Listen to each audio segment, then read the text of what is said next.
અમદાવાદમાં નકલી ચલણી નોટોના સર્ક્યુલેશન મુદ્દે કાર્યવાહી થઈ। નકલી ચલણી નોટોને બજારમાં ફરતી કરનાર સામે ગુનો દાખલ કરવામાં આવ્યો છે। જુદી જુદી 18 બેંકમાંથી મળી આવેલી નોટો મામલે ફરિયાદ હાથ ધરાઈ।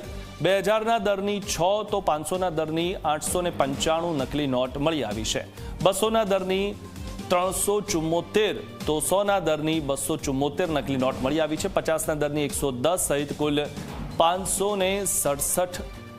5.67 લાખના દરની નોટો મળી આવી છે। ત્યારે એસઓજીએ અજાણ્યા શખ્સ સામે ગુનો નોંધીને કાર્યવાહી હાથ ધરી છે।